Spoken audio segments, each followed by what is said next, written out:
a ver cuestiones vinculadas a las técnicas de fertilización asistida.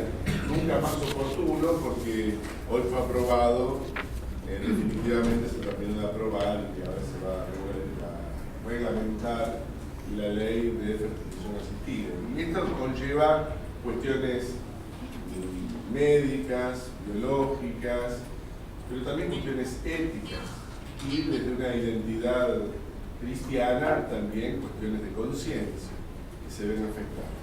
Lo que pretendemos hacer juntamente con el ICEDET es mostrar esto, ¿no? Mostrar cómo ciencia, fe interactúan, muchas veces enriqueciéndose en la reflexión, también a veces con ciertos desencuentros, o más que desencuentros, paralelismos, ¿no?, en el camino. Creo que de todas maneras la reflexión religiosa que aporta concepto ético de la vida y del hombre, trascendente, enriquece a la ciencia. De hecho, la bioética surge como una necesidad de la ciencia biológica de pedir nuevamente la asistencia a aspectos éticos que se habían separado. Hoy están la doctora Moya, que es una investigadora de nuestro instituto. Ella es médica, genetista, trabajó en el Hospital Posadas muchos años como genetista haciendo diagnóstico prenatal. También trabajó en Genos, actualmente es directora de Genos, una de las instituciones más importantes del diagnóstico prenatal. Hizo con nosotros el máster en bioética, está terminando su doctorado en España, hizo también un máster en genética y actualmente es una de nuestras investigadoras. Ella está investigando el área de empoderamiento del paciente con trastornos genéticos, un área, digamos, de tipo social, médico, de presencia en estas áreas. El doctor David Roldán es doctor en teología por el Seminario Teológico de Sudáfrica, es doctor en filosofía de la Universidad de Morón, decano del Instituto Teológico FIEP, profesor del ICEDET de filosofía, fe y cultura en América Latina. Creo que va a ser un buen complemento mutuamente para hacer esto que queremos, que los mismos disertantes sean los que encarnen este aspecto de diálogo, ciencia, fe, cada uno con el acento puesto en el orden. De mi parte, en primer lugar, como coordinador del Departamento de Teología Sistemática y Ética del ICEDET, ustedes saben que es el instituto universitario que aloja las iglesias del protestantismo histórico, ¿no?, que se remontan a la reforma del siglo XVI aquí en el ámbito del Río de la Plata. Para mí es un placer y realmente un gusto que los hermanos de la UCA nos reciban aquí en su casa. Lo agradecemos profundamente y sentimos que es un desafío que juntos nos demos cuenta mutuamente, nos rindamos cuenta mutuamente de nuestras aproximaciones a estos temas que, como bien decía Rubén, no son meramente inquietud de los cristianos, sino de nuestra sociedad, de nuestro espacio público. Son cuestiones que atraviesan múltiples debates, digamos, ¿no? En ese sentido, nosotros queremos asumir juntos la responsabilidad que nos compete de participar activamente en ese diálogo más amplio del que estamos llamados a ser parte, ¿no? Como cristianos, pero también, digamos, como gente embargada en este debate que tenemos como sociedad en común. Así que muchas gracias. Celebro esta posibilidad que nos podamos dar, celebro la posibilidad que nos van a brindar aquí la doctora Moya y el doctor Roldán de enriquecernos y participar activamente en el debate. Espero también, como lo hicimos en la primera jornada, que abordamos el tema del inicio de la vida como problemática de fondo, que luego de escuchar a nuestros disertantes podemos tener un espacio para recoger inquietudes, preguntas y habilitar el diálogo entre todos sobre esta cuestión tan candente de nuestra agenda pública y de nuestra existencia como ciudadanos y seres humanos de este país. Así que muchas gracias. Yo me vengo para acá si puedo pasar las diapositivas. Bueno, mi visión va a ser eminentemente práctica, o sea, yo trabajo en el área de genética clínica y permanentemente tenemos consultas y vemos pacientes con dificultad en la concepción o con el nacimiento de hijos con patologías, que entre dentro vamos a ver un poquito más el tema de la infertilidad. Y permanentemente uno va recogiendo las impresiones que tienen los pacientes y lo que se les ofrece a los pacientes. Y a veces la dificultad que tienen en poder entender realmente qué significan exactamente las técnicas de fertilización. Yo voy a empezar haciendo como un resumen, más o menos, obviamente muy corto por el tema del tiempo, de qué tema realmente vamos a hablar hoy, ¿no? Desde el punto de vista técnico. Entonces, hablamos de las nuevas tecnologías reproductivas, la reproducción asistida, que son una serie de procedimientos en que las células germinales, que son los óvulos de las mujeres y los espermatozoides en los varones, son tratados para mejorar la capacidad fecundante y los embriones que se obtienen se cultivan para mejorar su posibilidad de implantación en el útero materno. Esas son más o menos las técnicas. ¿Por qué nos preocupa el tema y está tan candente en el medio? Hoy cada vez vemos que aumenta la frecuencia de personas que tienen dificultad en la concepción. Y más o menos como para que tengamos una idea, hablamos de la esterilidad primaria y secundaria. La primaria es cuando después de un año, en general esto se define en pareja, o sea, uno cuando habla de una dificultad en la concepción lo habla en el seno de una pareja, no lo puede hablar en forma individual. Entonces, cuando la pareja tras un año de relaciones sin tomar medidas de protección no ha conseguido embarazo. Y la secundaria es cuando ya tuvo un hijo y no llega el segundo. Y la infertilidad primaria es la que padece la pareja, que consigue una gestación pero que no llega a término con un recién nacido normal porque el bebé se pierde durante el embarazo o porque el chiquito nace con anomalías congénitas, muchas veces no son compatibles con la vida extrauterina. Y la secundaria es cuando ocurre lo mismo pero ya han tenido un hijo normal previamente.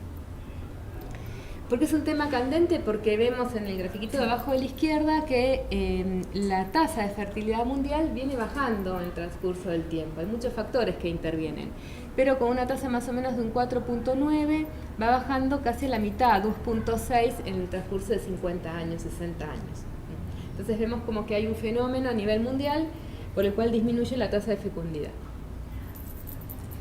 ¿Qué dice la Organización Mundial de la Salud? Bueno, en el 2001 un escrito específicamente relacionado con el tema de fertilización de dificultad en la concepción o reproducción asistida, dice que la dificultad en la concepción afecta entre el 5 al 30% de las parejas, dependiendo el medio en que nos hagamos nosotros referencia.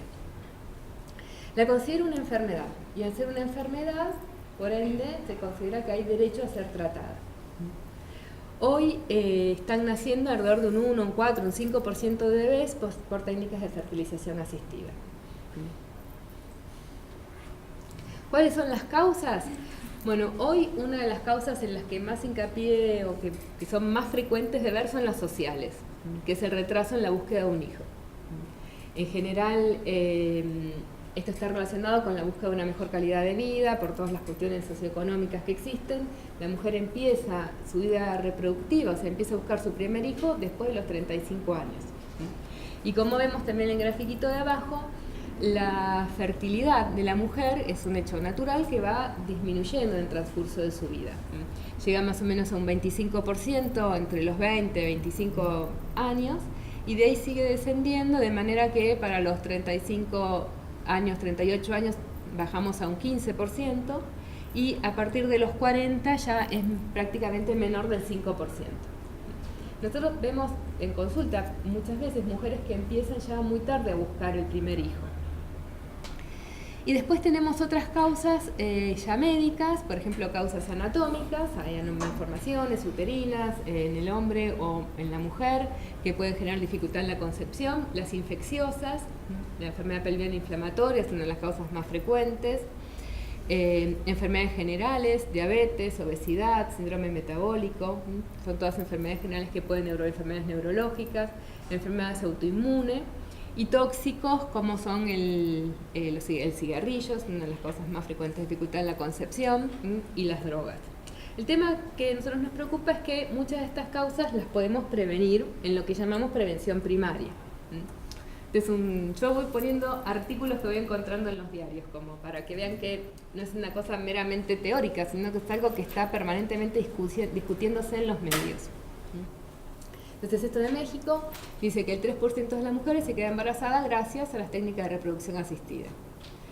Y el retraso en el deseo reproductivo de la mujer lo pone como que es una de las causas por el cual aumenta la donación de óvulos. Entonces, una mujer ya tiene 35, 38, 39, 40 años, quiere buscar su primer bebé, le hacen los análisis y dicen, bueno, como veíamos antes, la posibilidad de fertilidad es muy baja, entonces ya directamente le recomiendan la donación de óvulos. Y después factores que uno dice, bueno, los puedo evitar, como el tabaco, sigue siendo uno de los principales factores que pone en riesgo la capacidad de la fertilidad de las mujeres. Que disminuye, dice que hay un 30% de mujeres en edad reproductiva que son fumadoras, y eso disminuye la chance. Entonces hablamos de, en medicina, en salud, 3 niveles de prevención. Que eso se maneja en todas las áreas que están relacionadas con problemas sanitarios.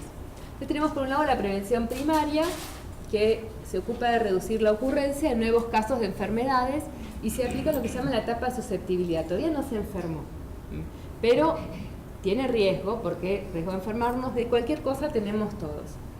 Entonces, en esta primera etapa lo que se hace es promoción de la salud, reducción de factores de riesgo, y como veíamos antes, factores de riesgo. Tenemos los tóxicos, las drogas, las infecciones que se pueden prevenir.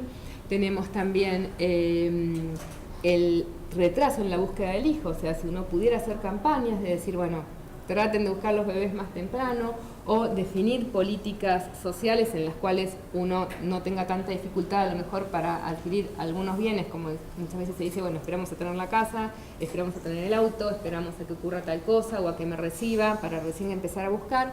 Son todas prevenciones que podemos hacer. Incluyen la educación y promoción en salud, el estilo de vida y la responsabilidad de la salud. Esos son niveles de prevención primaria. Después tenemos los de prevención secundaria, que es disminuir el número de casos existentes con una patología determinada en la población, y se aplica a lo que se llama el estado presintomático o temprano de la enfermedad clínica. Entonces acá tenemos otra gran cantidad de estrategias que uno puede utilizar. Por ejemplo, mujeres hipertensas, diabéticas, obesas, uno puede hacer un tratamiento en prevención secundaria para evitar que llegue a la dificultad en la concepción. O si hay alguna infección, también tratarla a tiempo para evitar que haya obstrucción tubaria, por ejemplo, posteriormente. En este caso lo que se hace es curar la enfermedad o bien disminuir el impacto en las personas o en las comunidades. Ahí es donde uno también te podría poner el esfuerzo. Pero lo que nosotros estamos viendo es que prácticamente el esfuerzo y las leyes están centrados en lo que llamamos la prevención terciaria, que es cuando ya la dificultad en la concepción está instalada porque la persona no se pudo evitar en las 2 etapas previas y necesita tratamientos de las secuelas, y se aplica durante las etapas tardías. En ese caso se utilizan estrategias terapéuticas o medidas de rehabilitación. Entonces, lo que nosotros vemos es que el enfoque está puesto en la discusión en el ambiente y en la discusión legislativa, o el lobby está puesto en la prevención terciaria.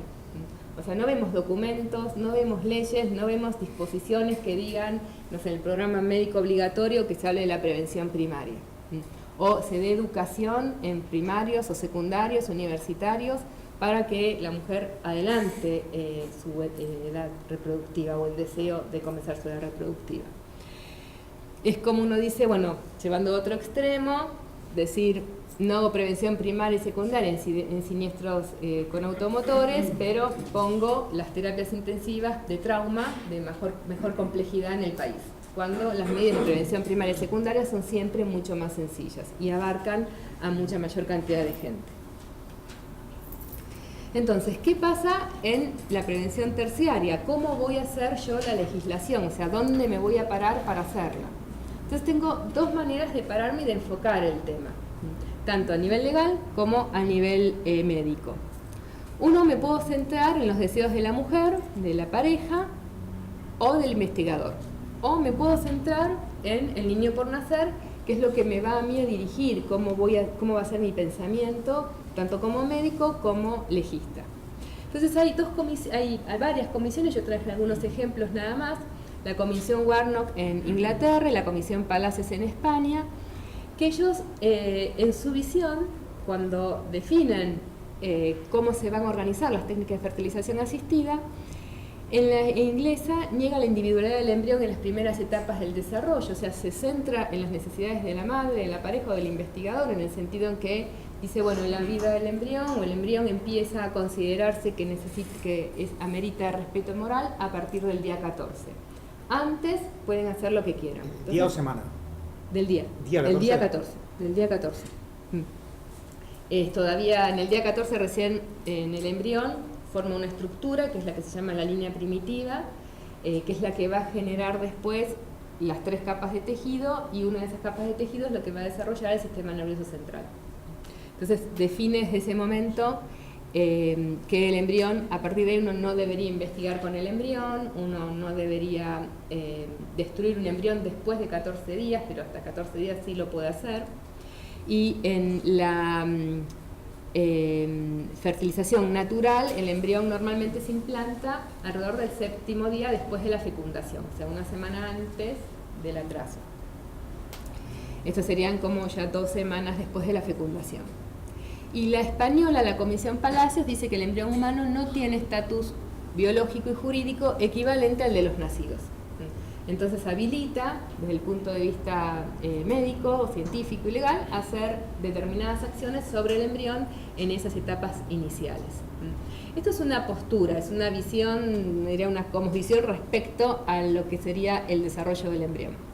En cambio hay otras legislaciones que se centran en el niño por nacer. Dice, bueno, está bien, mi paciente principal no es la mamá o el papá que no puede quedar embarazada. Mi paciente, a quien yo voy a proteger, es el más vulnerable, y hay 2 comisiones, por ejemplo, yo traigo ejemplos, la italiana, la Santo Soso, que reconoce al concebido como individuo humano y como hijo, o sea, aún sea in vitro o in vivo, lo reconoce, le da reconocimiento, y la comisión alemana, la comisión Benda, también reconoce al embrión como vida humana desde la fecundación, y dice que requiere una protección jurídica que sea adecuada. Entonces acá uno se para en decir, bueno, ¿qué corriente de pensamiento voy a tener yo?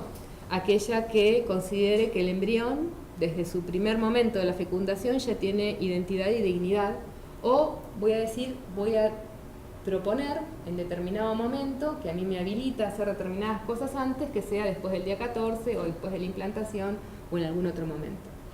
El nuevo Código Civil en la Argentina se centra, y la ley de fertilización nuevas que están saliendo se centran en los deseos de la mujer y de la pareja y del investigador fundamentalmente, porque da un doble inicio de vida, ¿no? Uno que es en forma natural, que es cuando se implanta, ¿no? Y otro que es en forma cuando se hace in vitro, cuando se decide la transferencia, ¿no? Cuando los padres deciden, quiero que me transfieras un embrión. Si no, no le da estatus legal y por ende no tiene tampoco estatus moral. Entonces, en estas 2 visiones, ¿cómo nos paramos nosotros para definir una cosa o definir otra? Si el centro, dijimos, son los deseos de la mujer, la pareja del investigador, en ese caso se niega la condición humana del embrión en las fases tempranas del desarrollo. Se considera al embrión como una persona humana potencial, o sea, como que puede llegar a desarrollar un ser humano, no que lo es en ese momento. Entonces muchas veces dicen, bueno, es un conjunto de células que no tiene diferenciación. Tiene la diferenciación que tiene tener ese embrión en esa etapa de desarrollo, o sea, uno no le puede pedir al embrión de 5 días que ya tenga aspecto humano, porque es el aspecto que tiene de adulto, porque es el aspecto que tiene naturalmente humano en esa etapa de su vida. Y esgrimen también una razón, que es la científico-terapéutica, en la que dice que, bueno, todas estas técnicas y todos los experimentos que se hacen en esta etapa son necesarios para el desarrollo de la ciencia y la curación de las enfermedades. Entonces, en estas visiones colocan como un valor más importante el desarrollo de la ciencia y los avances científicos y lo terapéutico que el respeto por la persona humana en esta etapa incipiente de la vida. En este caso se priorizan las necesidades de los adultos frente al respeto por la vida del embrión. La otra postura dice no, la vida humana comienza ya en la concepción, o sea, en el mismo momento en que se unen las membranas del óvulo y espermatozoide, empiezan procesos químicos, biológicos que son específicos, y se empieza a desencadenar toda una corriente de eventos químicos que es distinto en cualquier otra etapa de la vida. Entonces dice, la vida humana empieza en ese momento. También en esta corriente se dice que el embrión, desde el punto de vista ontológico, ya es un individuo individualizado, no es potencial, sino es real, solo es potencial la posibilidad de desarrollo. Y eso va a depender, que es algo que uno escucha mucho, que dice, bueno, pero el embrión, una placa de Petri, no se puede desarrollar solo, necesita ser transferido. Y uno dice, bueno, pero eso va a depender no de una situación intrínseca del embrión, sino de dónde nosotros decidamos que ese embrión va a vivir, si va a vivir en una placa de Petri o en el lugar que le corresponde, que es el útero materno. En ese caso uno dice, bueno, si a todos nosotros nos llevan hoy en un avión a la Antártida en este momento y nos dejan como estamos vestidos en 30, 40 grados bajo cero, no vamos a ser viables indiscutiblemente y nos vamos a morir todos. Pero eso no nos quita nuestro valor ontológico, es decir, seguimos siendo personas, muertos de frío allá o calentitos acá. Lo mismo pasa entonces con el embrión, o sea, debe vivir en un medio ambiente específico que es el útero materno. No está diseñado para vivir en otro lugar diferente. Hay también otra idea de pensamiento que estamos como trabajando nosotros, que aparece como una dualidad entre lo que es el ambiente y el ser vivo. Algo que separa, o sea, como que el ambiente el ambiente es algo completamente externo y no está relacionado con el desarrollo de la vida del ser vivo. Lo conocía como una dualidad que es falsa, que en realidad el hombre o cualquier ser vivo no puede desarrollarse fuera de su ambiente natural. Y la otra visión que tiene esta corriente es que, bueno, la obligación de defender la vida es fundamental, es prioritaria y está por arriba de otros valores, entre ellos los conocimientos científicos que mejoren la salud para la humanidad. De hecho, ya hemos tenido muchísimos ejemplos desde a partir de la Segunda Guerra Mundial, como que se empiezan a conocer y se empiezan a publicitar, donde se priorizó el avance de la ciencia respecto a la protección de la vida de las personas. Entonces, yo sigo poniendo en el artículo 19 del anteproyecto.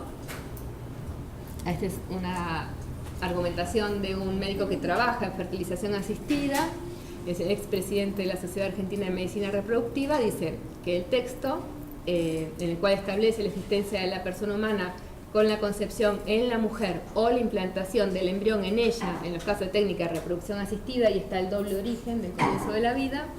Este médico dice que está de acuerdo con la diferencia que siempre hemos marcado. Antes de la implantación, el que llamamos preembrión no puede de ningún modo homologarse a una persona. Entonces eso es como que lo tienen claro en esa visión de decir, bueno, ¿dónde me estoy parando yo? Me paro en mis necesidades, ¿no? La del investigador. Y agrega, no son personas, pero de todos modos queda por establecer qué estatus ético se le otorga. Entonces ahí es como una visión bien clara, es decir, ¿dónde me estoy parando yo respecto a el embrión y a las técnicas? Y seguimos también como avanzando un poquito más en este tema de decir hasta dónde uno va a continuar con estas técnicas de fertilización asistida. Entonces, no sé si se acuerdan el caso de Carmen Bouzada, que es una señora que quiso tener a los 67 años, ¿no?, sus hijos, y ella decía como que, bueno, o sea, esta visión que uno dice se centra específicamente en los deseos de la madre y no en las necesidades que pueden tener los hijos hoy de mañana. Entonces ella tuvo sus bebés a los 67 años, porque ella añadía, si ven en el primer recorte, que su madre había vivido hasta los 101 años y no había ninguna razón para que ella no le pasara lo mismo. O sea, me centro en mí, después mis hijos no importa demasiado. Pero los tratamientos de fertilidad, sobre todo en esta edad en que ya está en la edad de menopausia, y hacía años que estaba en menopausia, requieren una enorme cantidad de tratamiento hormonal, y ella se murió de un cáncer ovárico a los 3 años después de nacidos los bebés. Entonces, hay duda si realmente el tratamiento fue el que desencadenó el tumor, la enfermedad en ella. Pero ella falleció a los 70 años y aparte llama la atención porque dice era una mujer soltera, ex empleada de tal lado, vendió su casa para poder pagarse el tratamiento que costó 47.000 euros para ser madre de los 67, optó por luchar, por hacer realidad su sueño. Y para ello incluso tuvo que mentir para conseguir que las autoridades médicas de Los Ángeles la sometieran al tratamiento de inseminación artificial. O sea, uno cuando lee esto, y eso a veces uno lo ve en consultorio, es como que el paciente deja de pensar en la realidad que está viviendo y se centra solamente en la necesidad propia, o sea, sin entender las implicancias que tiene y las consecuencias que puede tener para su salud, para la de sus hijos y el resto de la familia, ¿no? Ahora se hace cargo un primo de ella de los 2 bebitos. Entonces, ¿qué implican las nuevas tecnologías? Por un lado, la creación de seres humanos en laboratorio y va a permitir o va a exponer al embrión a manipulación, a selección, experimentación, a supresión, a congelamiento o a descarte. Cosas que, bueno, normalmente no le pasarían en una fertilización natural.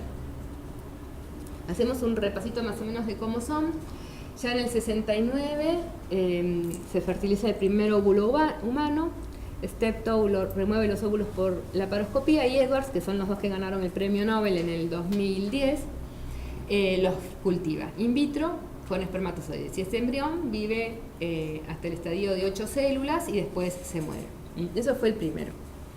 Ahí fue como un gran revuelo en ese año de discusión también, y el Medical Research Council en Inglaterra dijo que no se correspondía continuar con este proyecto porque había mucho debate ético, mucho debate científico, religioso, y pidió que sea suspendido. Sin embargo, continuó con donaciones privadas. Y en el 78 recién ahí nace la primera, que se llamó bebé de probeta, que es la primera bebé que nace por fertilización artificial, Louise Brown. Y a partir de ahí, bueno, ya hablan que nacieron más de 4 millones de bebés por este método.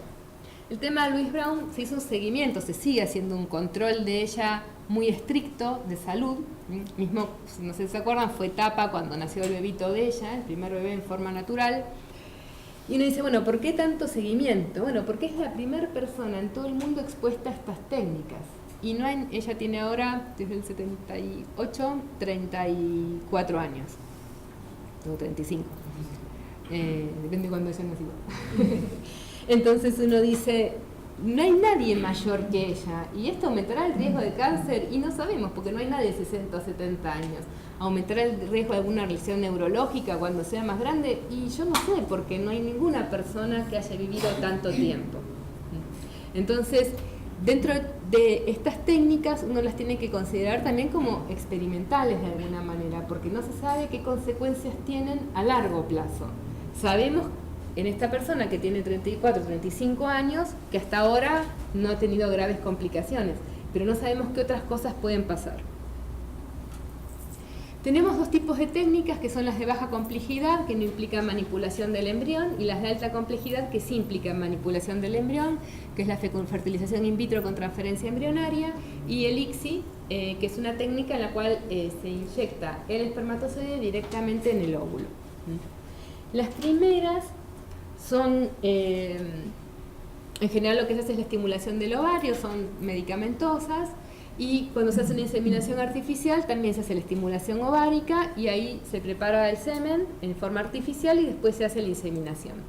El riesgo que tiene, por un lado, como vemos allá, ahí se puede estimular demasiado el ovario y tener un montón de ovocitos, y si se hace la inseminación artificial o natural en ese momento, corremos el riesgo de embarazos múltiples. Entonces podemos tener 7, 8 o muchos más embarazos en una misma mujer.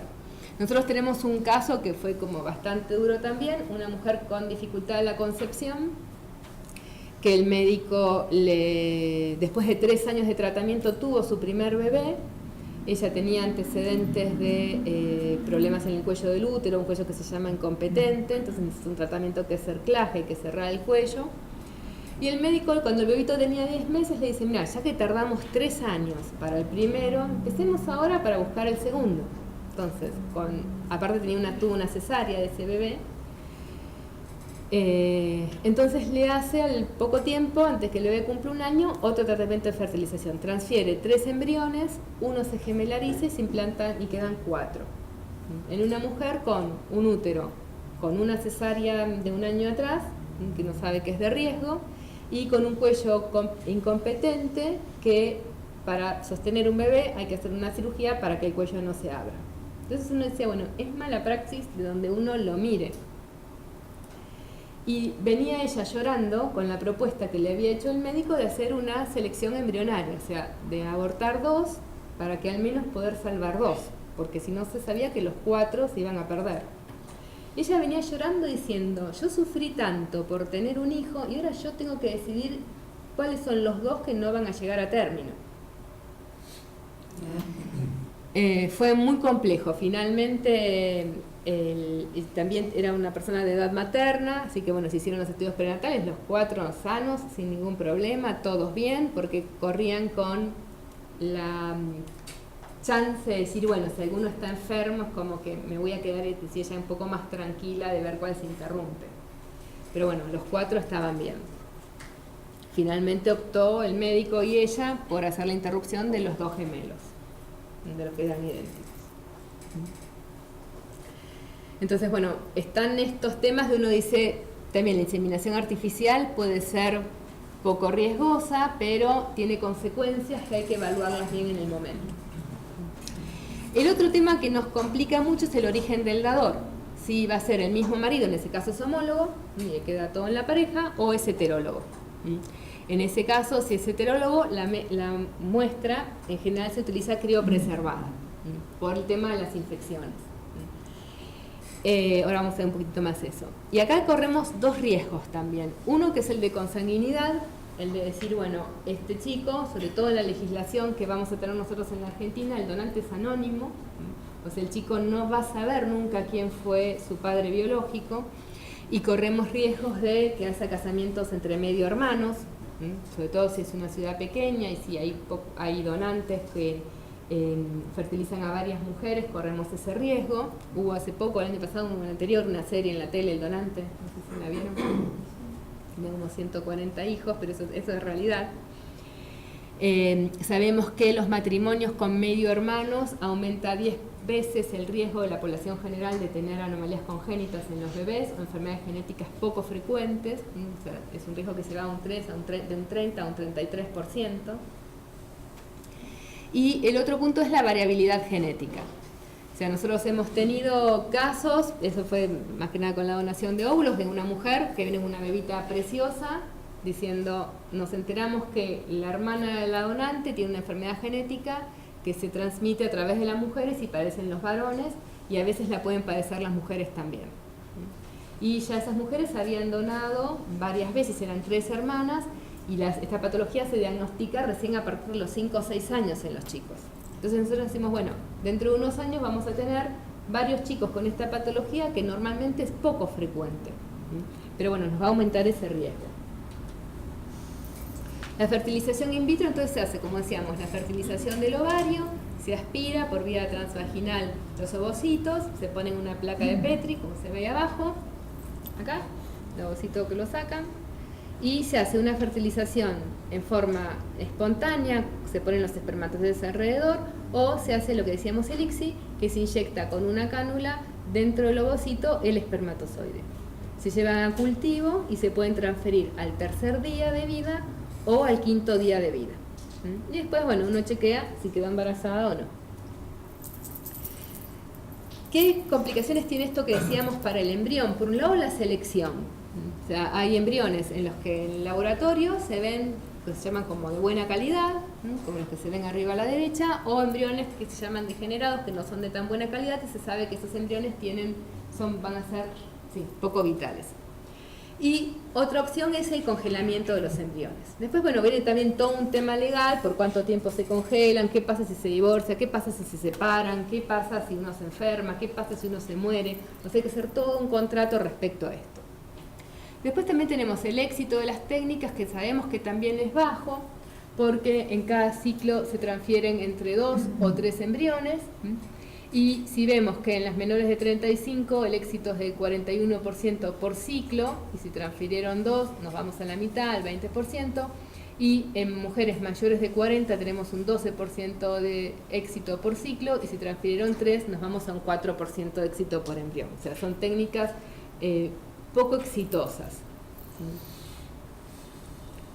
Y también está reportado que aumenta el riesgo prácticamente al doble de anomalías congénitas. Toda esta información no siempre se da. En este artículo lo que proponen es que esta información sea dada a los padres antes de decidir las técnicas de fertilización. Y con otro que decíamos, la selección, corremos también el riesgo de decir, bueno, existe la opción de seleccionar al embrión.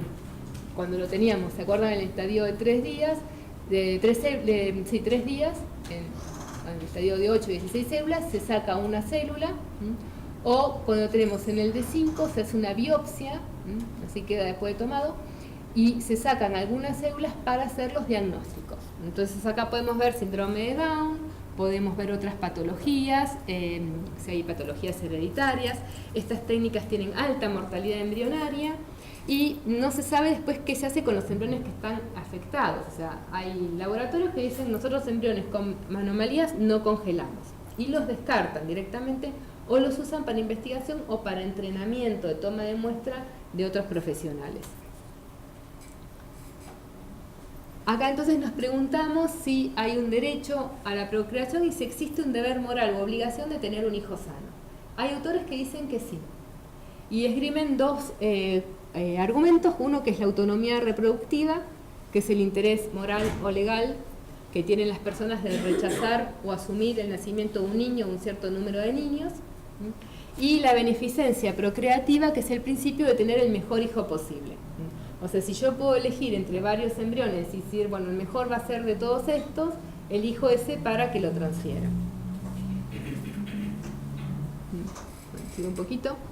Entonces, acá en un diario en Perú, hay un padre que se sometieron al tratamiento de fertilización, transfirieron 2 embriones, nació una bebita normal y una con síndrome de Down, y estaban en juicio con el laboratorio porque el señor decía cómo se sentiría si le dieran un producto fallado. Nuevamente, si uno analiza esto, decimos, ¿dónde me estoy parando? ¿Me paro el centro del tratamiento de ese niño por nacer o las necesidades o los deseos de los padres? Como que es claro las dos visiones. También tenemos parejas, por ejemplo, este es un caso de una pareja lesbiana, que eran 2 mujeres sordas que elegían tener un hijo sordo. Entonces buscaban un donante que fuese sordo, porque en Estados Unidos muchas veces la cultura, la sordera es una cultura, un patrón cultural diferente, entonces no lo ven como una enfermedad. Entonces este hombre ya había donado una muestra de semen y tenían una chiquita que tenía 5 años y hablaba por lenguaje de señas.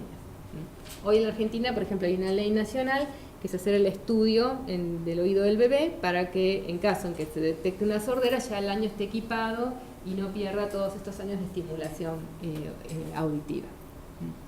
Y también con este diagnóstico de preimplantación, como vemos ahí, dice que el 3% de los tratamientos de fertilidad que se hacen en Estados Unidos es para seleccionar algún tipo de discapacidad o alguna enfermedad. O sea, se seleccionan los embriones con patología respecto a los que no la tienen.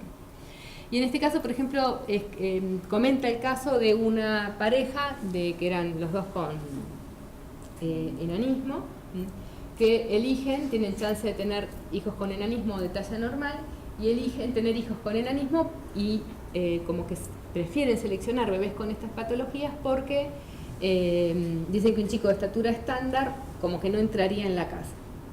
Entonces nuevamente vemos el tema de dónde nos paramos, si nos paramos más en las necesidades de los padres o en el derecho al respeto de la vida de los hijos. Y el último punto que toco, y ya voy terminando, que son las familias formadas por la asistencia de una tercera persona. Y ahí entra un concepto que es el de dación, porque en el donación es un concepto que implica algún bien. Y en general se habla de dación de óvulos, de espermatozoides o embriones, o el útero de alquiler. Y en estos casos, en los de la donación, veníamos hablando del tema del anonimato, donde nuevamente se protege que sea anónimo el dador para que pueda seguir dando y no se protege el derecho de la identidad del niño, al reconocer su origen biológico. Bueno, hay bancos desde el 86, se le paga siempre una suma de dinero extra a los donantes. En el banco para los varones, bueno, hay distintas etapas con distintas aprobaciones, estadísticas, más o menos después de 3 meses obtenida la primera muestra, se vuelve a chequear para ver si hay una muestra, si hay una infección. A mí me llegó de un laboratorio el año pasado una lista de dadores, donde se pone el pelo, la edad, el pelo, el color de ojos, bueno, la religión, origen étnico, como para elegir. Y los precios, ¿no? Si hay foto cuesta más, si anda por la noche cuesta más, etc. De esto, del tema de los dadores, esto salió en el New York Times, que una mujer empezó a buscar a ver quiénes eran los medio hermanos de sus hijos. Como ven, en Estados Unidos los dadores tienen código, el código de ese laboratorio. Entonces uno puede buscar otros chicos que nacieron del mismo código y a veces se hacen páginas sociales. Y bueno, esta señora entró a buscar y vio que había más de 150 chicos que nacían del mismo donante y que todavía había algunos más que estaban en gestación. Esto es tan así que en Estados Unidos hay un registro de los hijos de donantes, de los hermanos de hijos donantes. Es más, hasta festejan un día del padre donante. Y ellos se contactan por internet como para ir conociéndose a ver quiénes son los medio hermanos. Esta es una medida de evitar lo que decíamos antes, el tema de la consanguinidad, o si hay alguna patología, o si hay algo que puede tener implicancia familiar. La de ovocitos es más compleja porque, como veíamos antes, hay que hacer una estimulación y un procedimiento quirúrgico menor, pero también bajo anestesia, tiene más riesgo. Hay un riesgo de un síndrome que es estimulación ovárica, se supone que también aumenta el riesgo de cáncer de ovario, y este síndrome de estimulación ovárica en algunas mujeres puede generar hasta la muerte por la donación de los ovocitos. La pagan bastante más a las mujeres que a los varones. En 2010 cobraban hasta 3.000 pesos para las mujeres para dar los óvulos. Hoy en la Argentina más o menos se está cobrando, hay alrededor, no sé si lo tengo acá, con la próxima, hay alrededor de un 40%, sí, ya tenemos, un 40% de mujeres que se embarazan por óvulos donados, y eso va en aumento.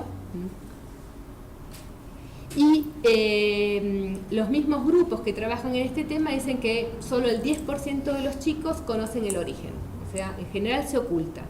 Entonces, las madres dicen, en este centro el 20% son por donación, y las madres dicen, porque yo soy su verdadera madre, no veo sentido contarle, por temor a producir un daño psicológico, por temor a que considere que no soy su verdadera madre, para evitar que se sienta distinto. Eso es lo que argumentan las mujeres para no decirle a los hijos. Pues bueno, tenemos como otras que venden el óvulo por Facebook para comprarse una casa. Y los mismos centros, dice que nacen más o menos 1.000 chicos por año por técnicas de fertilización, por donación, y proponen que se haga también un registro de donantes para que no sea anónimo. Y bueno, terminamos también, si no, con este tema que es el de la inseminación casera, que sería el otro tema, la fertilización asistida, pero sin laboratorio de por medio, donde se hace, digamos, una mujer puede, esto es una página que está en internet, donde si uno quiere puede entrar sus datos y contactarse. Entonces existen distintos planes de opciones. Hay la posibilidad de ser donante anónimo de óvulo o espermatozoide, la posibilidad de ser un donante de óvulo y de espermatozoide o de óvulo y tener contacto con la criatura pero parcial, y ellos lo llaman como una coparentalidad parcial o total, o sea, no hay relación entre los padres, pero los dos son padres del mismo chico. Y ahí se hace un contrato previo a que nazca el bebé para, lo que hice por acá, como para que se sepa cuáles son las obligaciones de cada uno respecto al hijo. Entonces, una página donde uno pone los datos y lo que quiere hacer. Sigo. Y el otro punto que decíamos, el de úteros de alquiler, y ya termino, es el tema del alquiler de vientres. En la India se afirma como destino de alquiler de vientres baratos, porque cuesta mucho menos de lo que cuesta en Estados Unidos o en Inglaterra, $20.000 a $40.000 respecto a lo que cuesta en otros países. Y ahí uno se pone a pensar en la nueva ley nuestra, porque en teoría en la India, en las distintas publicaciones hablan que se mueve alrededor de 2.4 billones de dólares por año y es una industria que va creciendo. Y en la India todavía no está legislado el tema de el alquiler de úteros, y acá lo van a legislar. Entonces yo creo que esta cantidad de gente que va a la India, en vez de que no está legislado, si acá lo legislan, que somos más parecidos al resto de Latinoamérica, Estados Unidos, Europa, es más probable que la gente venga acá que vaya a otros países. Y este caso surge en el año pasado porque Premila Bagila, que es esta señora que alquilaba su útero, muere durante el embarazo. O sea, en el último trimestre hace una preeclampsia, la internan, sacan al bebé, lo mandan a terapia, la dejan a ella hasta que más o menos se recupera y de ahí la pasan al hospital público. Y ella fallece en el traslado al hospital público. Y hay un contrato, en el contrato específicamente se pone que si la mujer muere, la familia la tiene que compensar por $4.500, pero después de su muerte, los padres genéticos como que se sensibilizaron y le dieron $18.000 a la familia. Esos son los contratos que pueden estar expuestas las mujeres con esta nueva ley acá en la Argentina. Lo sigo. Esta es lo que queda, esta y una más. Este es un artículo que me pareció interesante porque la visión del nuevo Código Civil dice que es indispensable adecuar el viejo instrumento a los tiempos que corren, ¿no? Y hay una visión que pone esta filósofa que dice que suponer que la ciencia y la tecnología avanzan es una ventaja que nos arrastra y nos obliga a una adaptación forzosa, implica sostener una concepción de que la ciencia nos ensombrece y opaca como protagonistas. O sea, como que nos ubica a nosotros detrás de la ciencia. Cuando decíamos antes, ¿dónde ubica la ciencia a uno? Si como la finalidad en sí o como un medio para el bienestar del hombre. Entonces acá vemos que la visión es colocar a la ciencia arriba y uno al servicio de la ciencia. Al revés de cómo sería una visión que proteja más a la persona. Y también hablan de que en este caso el útero de alquiler sería una redención, pone acá, de un eufemismo, se llama ahora gestación por sustitución. Se deja de considerar que es como un contrato y que es como un beneficio para la persona. Nuevamente nos centramos en la visión de los padres como eje para definir la legislación.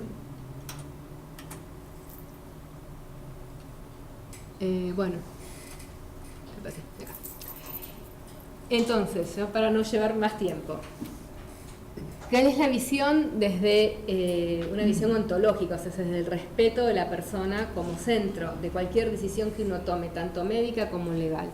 Entonces decimos, para que un método diagnóstico o tratamiento sea realmente un bien para la humanidad, se tiene que centrar en valores que son objetivos, valores como la defensa de la vida, como el respeto del vulnerable, como el respeto de la persona por discapacidad, dentro de un contexto que decimos sea respetuoso de la persona humana, los derechos que tiene y la dignidad que sea intrínseca, no una dignidad por acto, por las cosas que puede hacer. La visión nuestra es que no compete solo a los médicos, no compete solo a los legisladores, sino que compete a la sociedad en general, de decir dónde me paro yo respecto a estas cosas. Fundamentalmente, creo que es esto de las cosas para mí más importantes, el definir el valor de la vida humana en cualquier momento, aceptar que la vida es diferente, o sea que hay personas que tenemos distintas capacidades, otras, y sobre todo proteger a la persona vulnerable, ya sea porque no tiene las capacidades o no las ha podido desarrollar o todavía está en etapa de desarrollo de sus capacidades. Esto es mi final.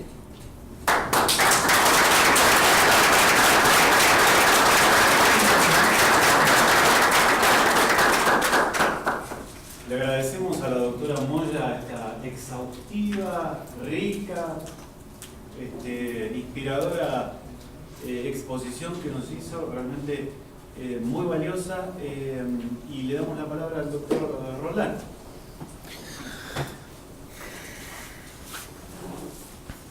Bueno, muchas gracias. El mío va a ser un abordaje distinto desde la teología y la filosofía. Algunos de los temas ya fueron planteados y vamos a intentar, desarrollar algunos argumentos y desplegar algunos de los debates que ha habido entre algunos pensadores en los últimos tiempos en relación a este problema en particular o problemas que surgen a partir de casos como estos de la fertilización. El problema de la fertilización asistida tiene al menos los siguientes ejes concretos. Facilitar mediante técnicas artificiales la reproducción de la vida humana cuando ésta no es posible o resulta altamente improbable. Los avances técnicos y genéticos permiten sortear las barreras naturales que otrora habrían impedido la procreación en ciertos casos. La variedad de técnicas de inseminación artificial, fertilización in vitro, ICSI, etcétera, estimulación hormonal, es muy amplia.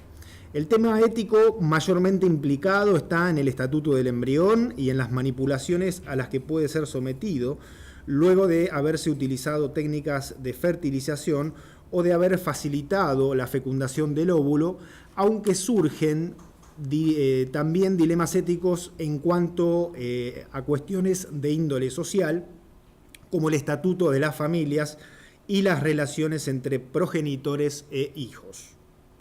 Infertilidad e infecundidad a veces se presentan sin la adecuada distinción, mientras que infecundidad es la ausencia de hijos, que puede ser voluntaria, la infertilidad es la infecundidad involuntaria o forzosa.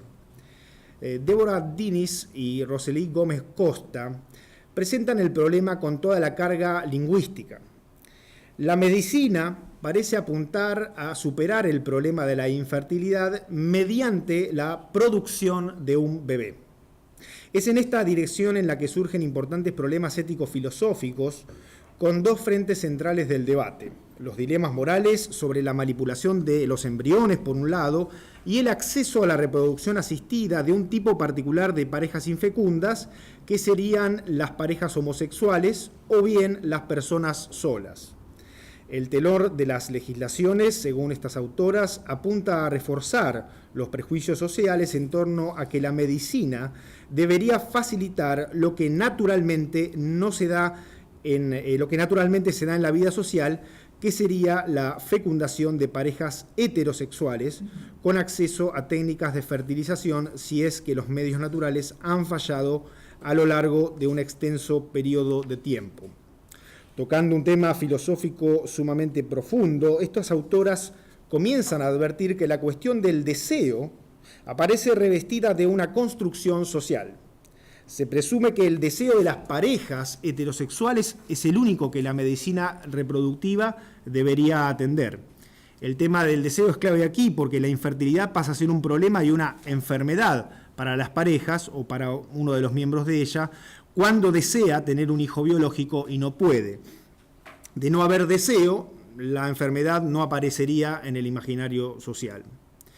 Si se observa con detenimiento, se advertirá que hubo un cambio estratégico en pasar de la infecundidad a la infertilidad. Con esto la medicina se constituyó en un servicio y no en un tratamiento. En lugar de avanzar en las causas de la infertilidad, la medicina apuntó a dar el servicio de producción de un bebé con lazos biológicos. De haber permanecido en el eje de la cuestión de la infecundidad, quizás se habría corrido a otros medios de superar la infecundidad como la adopción. Pero la medicalización de este problema y el corrimiento del énfasis a la infertilidad estuvo dotado de intereses económicos y del reforzamiento de patrones sociales que naturalizaban el deseo de las parejas heterosexuales a llegar a la fertilidad.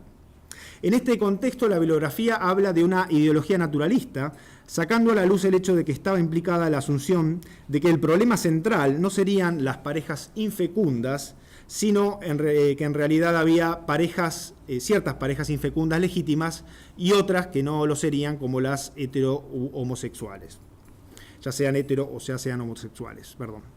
Las técnicas de reproducción asistida no venían a deconstruir la visión naturalista inscripta en la reproducción social, sino que más bien venían a reforzar la ideología naturalista, ayudando a la naturaleza a que venza allí donde todavía no podía hacerlo. Desde ciertas perspectivas, lo que atenta contra la naturaleza es plantear la fecundidad de parejas homosexuales o la manipulación de embriones, pero no la producción de bebés para parejas heterosexuales infértiles. En todo caso, dadas las cercanías con el problema del aborto y la clonación terapéutica, las técnicas de reproducción asistida no fueron mayormente resistidas por los sectores que defienden la ideología naturalista, haciendo esas salvedades. La carga normativa y moral implicada aquí se describe descaradamente por estas autoras. Cito: la reproducción natural favorecida por las clínicas de reproducción no sería simplemente aquella resultante de la fecundación de un óvulo por un espermatozoide, sino aquella precedida en la alcoba por relaciones heterosexuales infértiles. Fin de la cita. En la mayoría de los casos, según Dines y Gómez Costa, el tratamiento se realizará en el cuerpo de la mujer, pero ellas mismas reconocen que los problemas morales implicados en la fertilización asistida conllevan debates más amplios que aquellos referidos a la autonomía de la mujer y las decisiones sobre su cuerpo. Incluso, como sucede habitualmente, mayoritariamente son los varones los que deciden sobre el cuerpo de las mujeres. También queda implicada la cuestión de las características fenotípicas en el caso de la donación de óvulos o espermatozoides, bajo la presunción de que exista parecido entre padres e hijos, dado que la semejanza sería garantía social al modo de una metáfora de parentesco. En muchos casos, las parejas infecundas lo son con diagnóstico de infertilidad sin causa aparente, lo cual constituye una ambigüedad relevante a la hora de afrontar el pedido de parejas homosexuales, ya que no es una práctica habitual el tratamiento de la medicina reproductiva que acompañe los actos sexuales de la pareja en la alcoba para comprobar el coito. Digamos, se cree que lo intentaron y no pudieron llegar a quedar embarazada la mujer, ¿no? Ante la posibilidad de avanzar con el uso de tecnologías reproductivas para personas solas o parejas homosexuales, los imperativos sociales del destino humano a constituir una familia o el imperativo de la maternidad para las mujeres se imponen como resultado de los supuestos arraigados en la ideología naturalista. Algunas implicaciones filosóficas que surgen de aquí. Uno de los problemas filosóficos que ha estructurado la historia de la filosofía es el de la relación del lenguaje con la realidad. La pregunta por la realidad es una pregunta eminentemente filosófica, implicada en este caso en determinar si un embrión es un ser humano o no, o dónde comienza la vida humana. Claro que esto nos conduce de lleno al interrogante más básico y fundamental. ¿Qué es el hombre? ¿O qué es la vida humana? La tradición bíblica define al hombre como imagen de Dios, destacando su dignidad y su carácter sagrado. En las formulaciones más refinadas, tanto del Antiguo Testamento como del Nuevo Testamento, la imagen de Dios aparece puesta en cuestión o desestimada cuando el hombre atenta contra otro hombre en sus aspectos vitales más básicos, como en su desarrollo personal y comunitario. Para decirlo con palabras más claras, ya en los profetas de Israel hay clara conciencia de cómo se atenta al carácter de imagen de Dios que todo ser humano porta, al esclavizar a otro o al oprimirlo, como mencionan Isaías 1 y Jeremías 22, entre otros. Tradicionalmente se ha comprendido esa imagen de Dios con ciertas analogías que implicarían dicha atribución. Es decir, si Dios es esencialmente espíritu, la dimensión espiritual del hombre es signo o analogía de la imagen de Dios.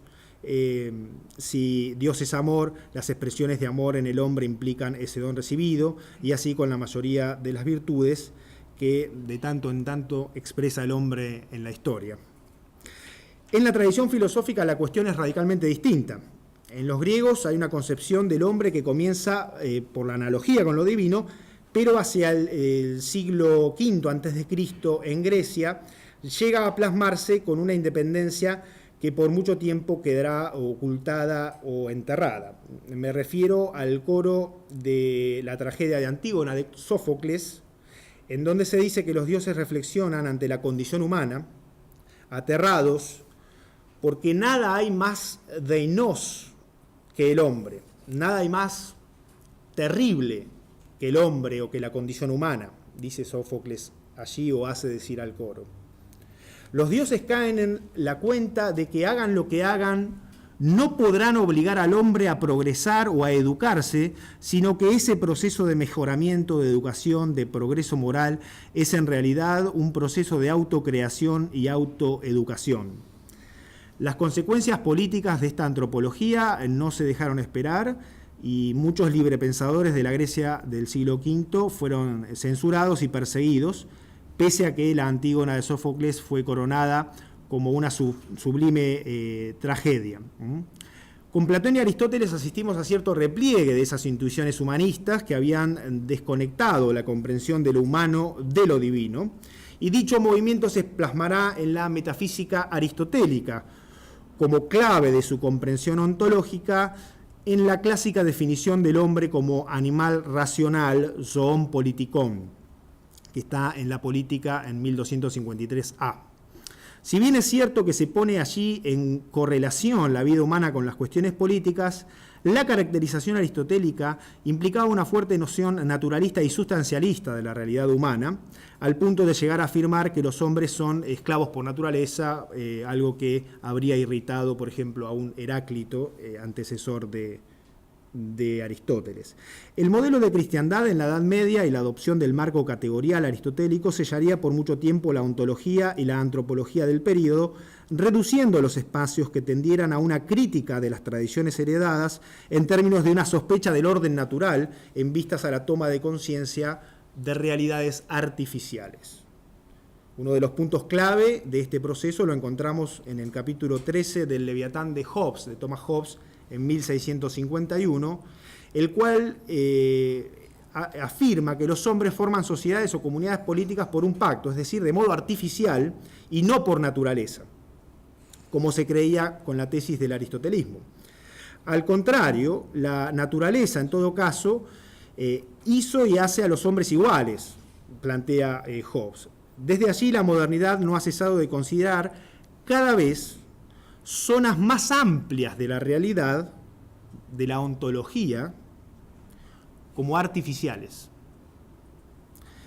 Desde este amplio trasfondo y teniendo en cuenta la conexión entre las técnicas de fertilización asistida y el diagnóstico de preimplante, se produjo en torno al año 2001 un debate filosófico verdaderamente relevante. Todo comenzó cuando Peter Sloterdijk, es un filósofo alemán contemporáneo, publicó su opúsculo Normas para el Parque Humano.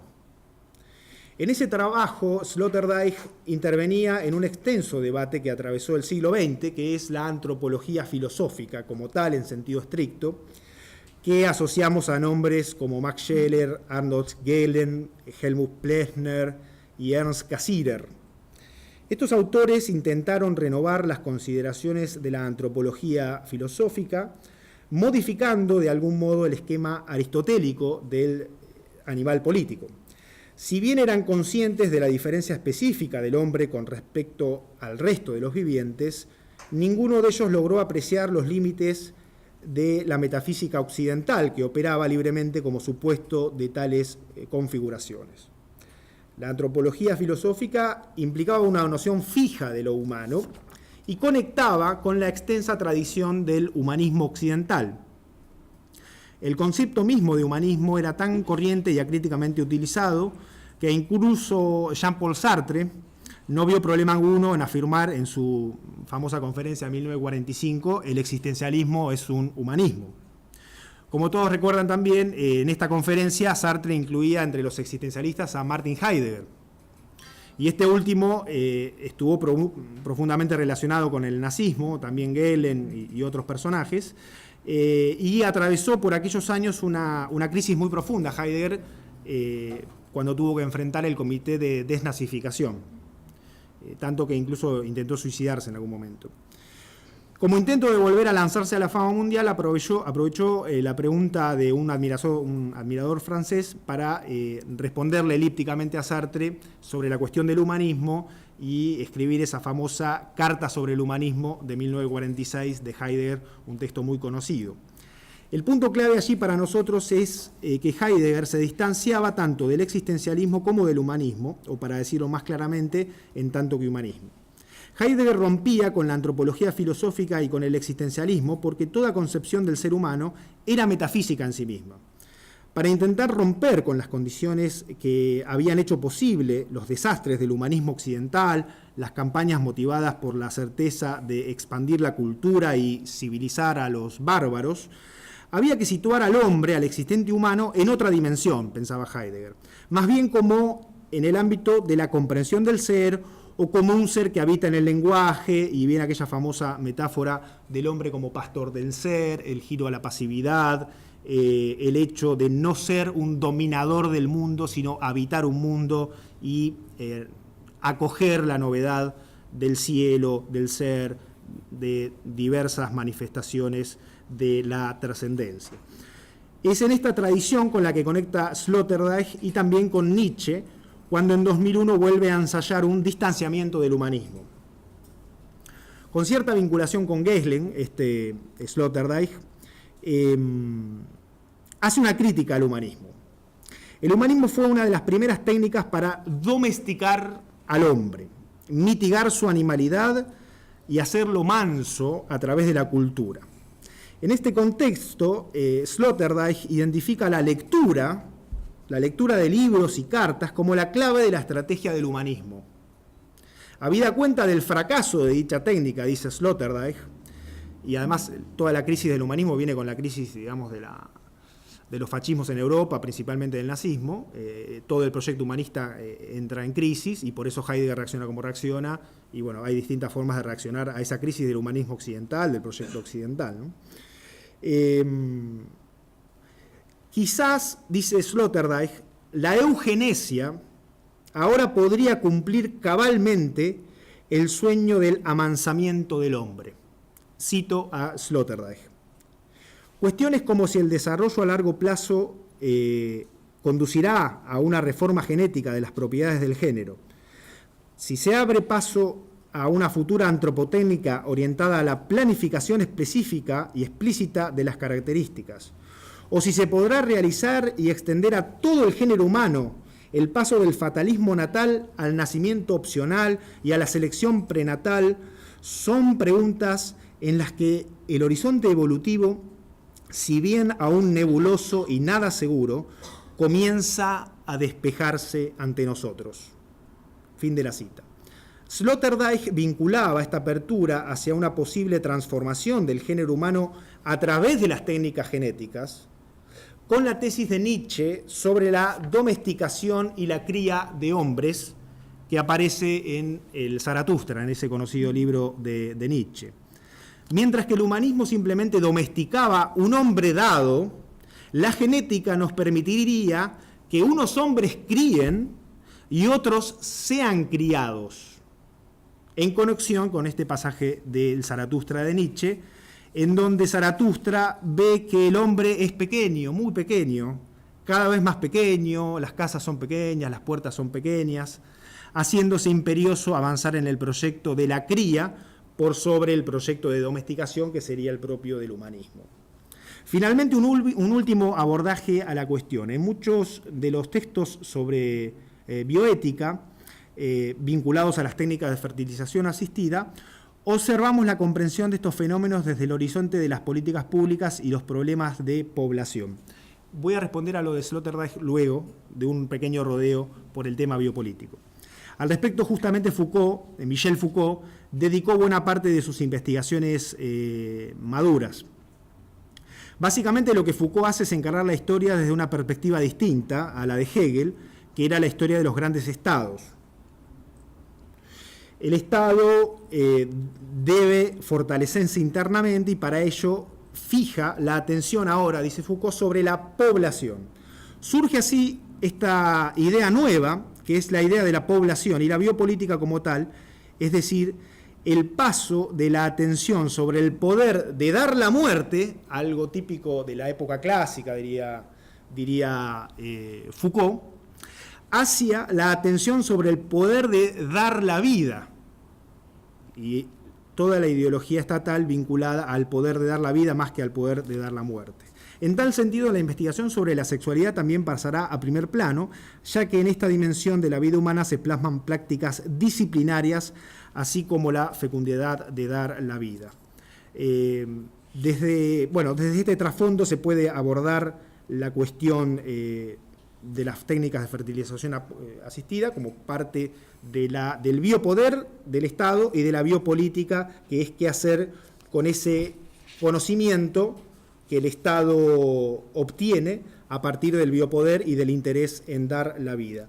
Voy a, por cuestiones de tiempo, saltear un poco el rodeo por Foucault, y por el tema de la biopolítica, solamente mencionar que el paradigma de la biopolítica es uno de los más fecundos o de los más de mayor debate y desarrollo en la actualidad en filosofía, con algunos discípulos de Foucault, como Roberto Espósito, Giorgio Agamben, que han visitado la Argentina, también Toni Negri, Michael Hart en este libro Imperio también tratan el tema de la biopolítica, de manera tal que, digamos, Foucault se anticipa, casi crea esta disciplina, incluso diría en la década del 60, en el 66, con este libro Las palabras y las cosas, cuando habla de las 3 positividades, lenguaje, trabajo y vida, Foucault, digamos, ya está atendiendo a la centralidad de esta cuestión para la reflexión filosófica y política, sin duda.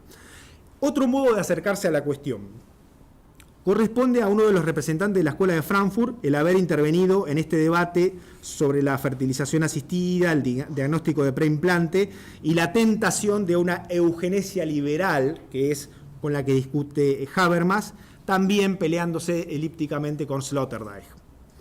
Si en términos filosóficos Sloterdijk es el rival de Habermas, en términos de defensa de una eugenesia liberal serían algunos teóricos como Nicholas Agar y John Robertson, que defienden una eugenesia liberal. Habida cuenta de lo que nos han contado un poco de lo que es el paradigma norteamericano, no nos puede sorprender que existan estos teóricos que defiendan la eugenesia liberal. Bueno, ya hemos admitido muchas intervenciones en nuestra naturaleza, hormonas de crecimiento y demás, y los eugenesistas liberales aducen que ninguna modificación genética garantiza impactos fenotípicos de los cuales tengamos que arrepentirnos.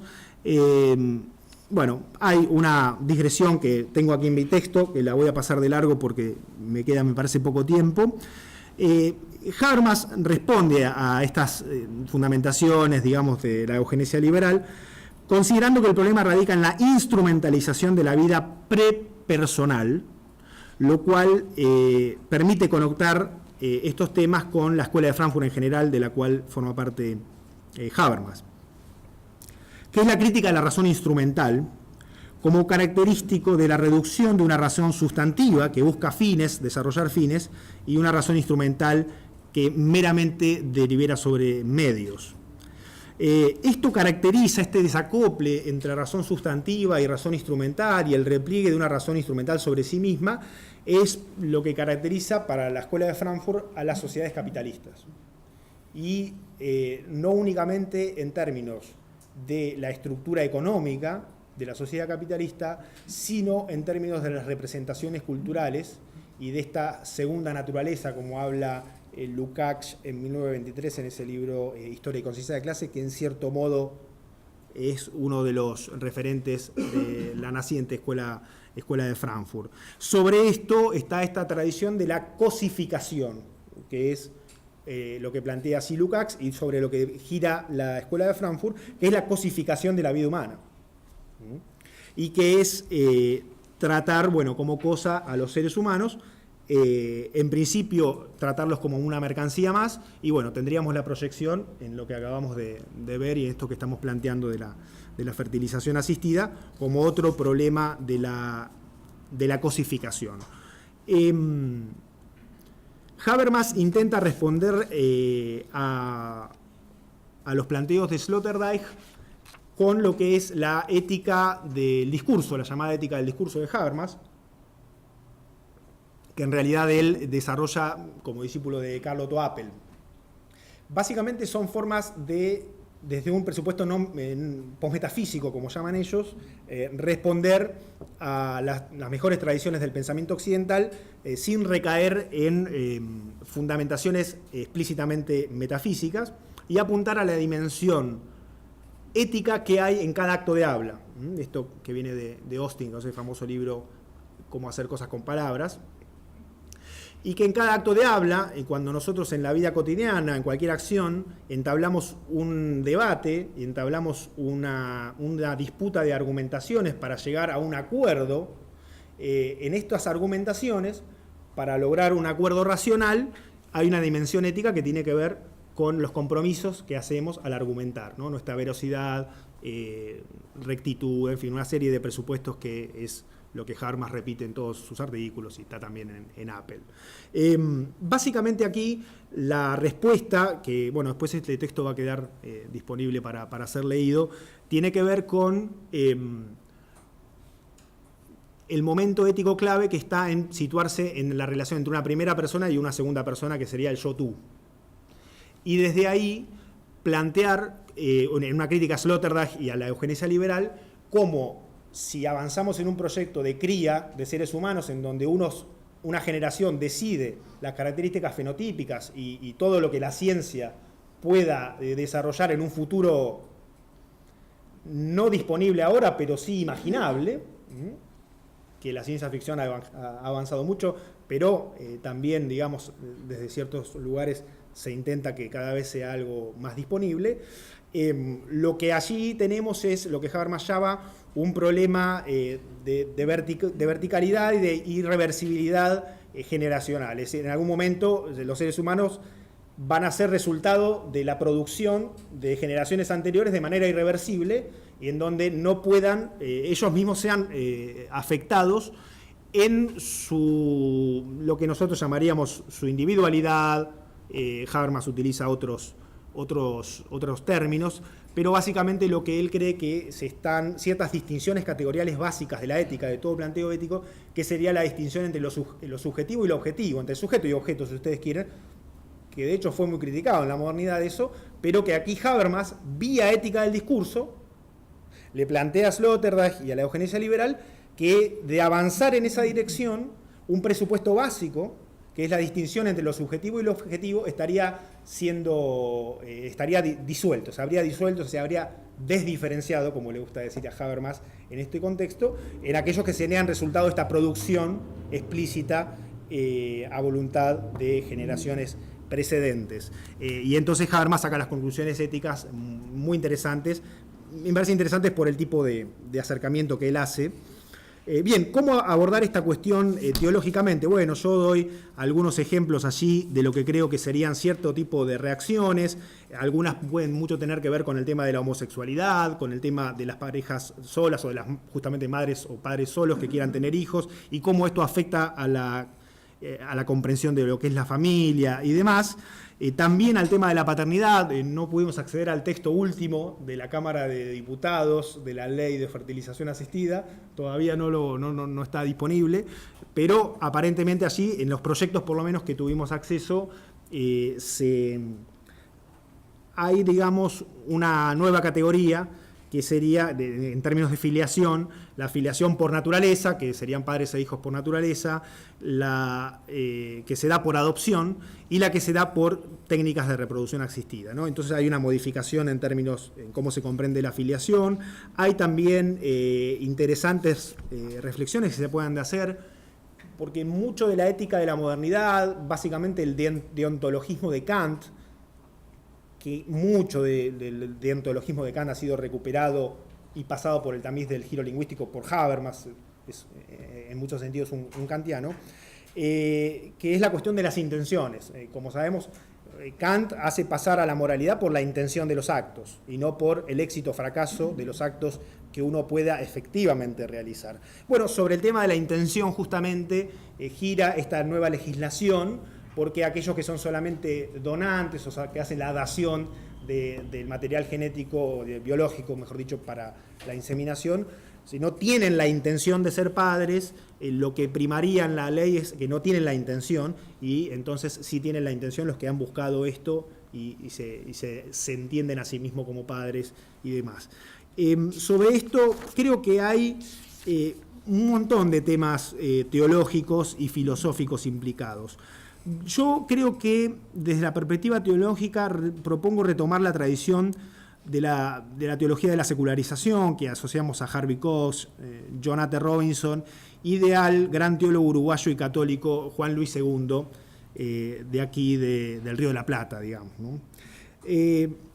Desde esta perspectiva, el problema ya no es la oposición entre Dios y el hombre o los grados en los que avanza irremediablemente el conocimiento humano frente a los límites que Dios no querría que franqueemos. El problema deja de plantearse en estos términos. más bien hay que esto someterlo a un tamiz histórico-social y de crítica de las ideologías. De hecho, el negocio capitalista de la producción de bebés, con un tipo de ley como esta, queda afectado fuertemente, ¿no? Y creo, nos proponemos aquí señalar algunos elementos que quizás apunten a una interrogación sin fin, como diría Castoriadis, en relación a nuestra idea de Dios, como le gustaba decir a Juan Luis II. Cito a Juan Luis II y ya voy terminando. La imagen de Dios que esconde muchas de nuestras oraciones es la de un Dios mejor técnico que nuestros técnicos, mejor médico que nuestros médicos. En otras palabras, de un Dios que ocupa en nuestras existencias el sector no abarcado aún por el conocimiento y la eficacia humanos. Pero suplemento y competencia van lógicamente unidos. Cuanto más nos acostumbramos a pedirle a la ciencia y a la técnica, menos le pedimos a Dios. En este contexto, lo que gana el hombre lo pierde Dios y viceversa. Y lo más importante, lo más inverosímil, es que en este contexto, dice Juan Luis II, Dios es el primer interesado en perder. Esta tesis implica dejar de oponer a Dios y al hombre y comprender la historia en términos evolutivos, como hace Juan Luis II, y en términos de una creación abierta, en la cual la creación ha sido puesta al cuidado del hombre, con sus dones, con su imagen de Dios, para hacer de este mundo un ámbito propicio y cada vez más propicio para la libertad y la creatividad. En este sentido, el problema del conocimiento deja de ser quizás un obstáculo en sentido estricto para ser un problema, el problema de los estándares éticos en el avance del conocimiento y la aplicación del conocimiento. Bueno, Juan Luis II elabora toda una teología en estos términos y yo termino con solamente algunas referencias a Baudrillard y luego algunas preguntas prácticas. En general entiendo yo trabajo mucho teología y filosofía y entonces en general lo que hago es tratar de ver cómo es el diálogo entre la teología y la filosofía. Y trato, desde la perspectiva de Juan Luis II, justamente, este católico que tanto admiro como protestante,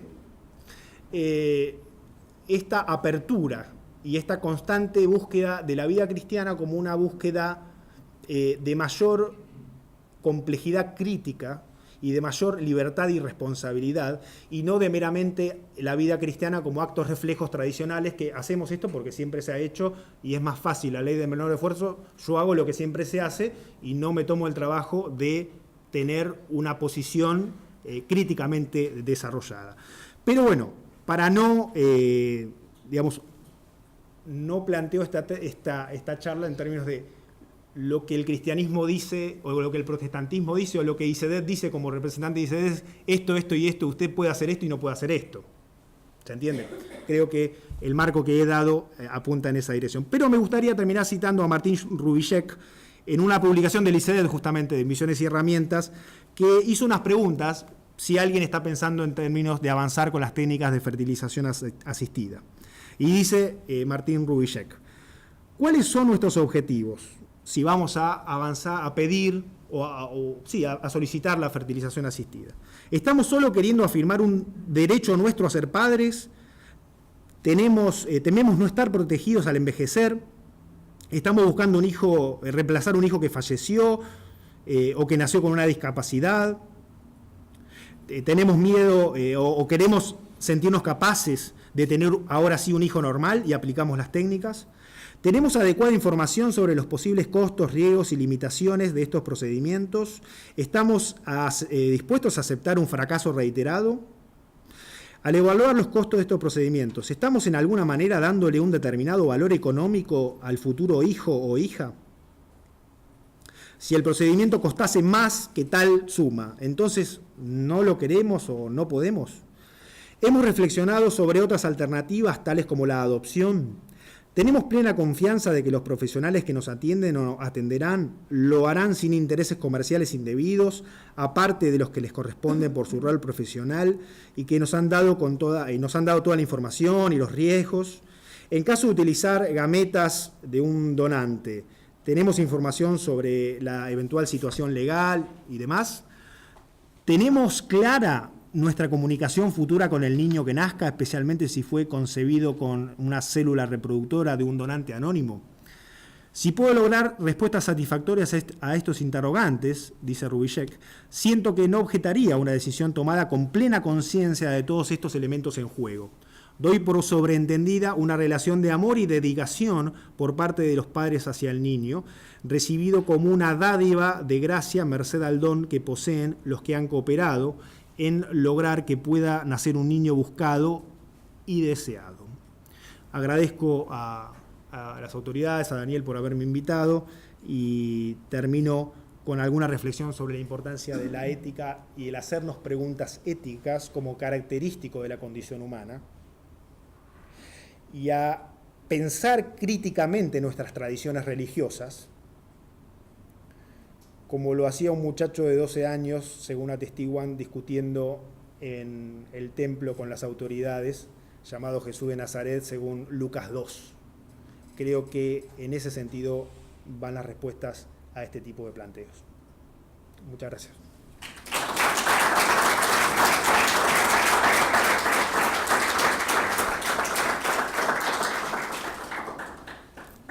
Ustedes vieron que con lo que nos ofrecieron la doctora Moya y el doctor Roldán, se abren una multiplicidad, un abanico de perspectivas importantes, ¿no?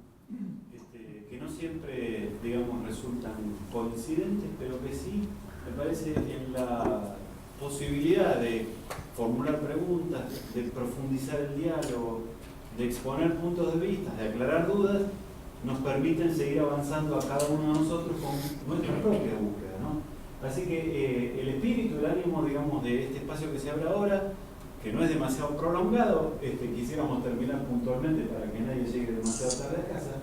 De todas maneras, habilitar la posibilidad de realizar preguntas, pedidos de declaración, de profundización aquí a nuestros dos expositores. Así que abrimos esa posibilidad.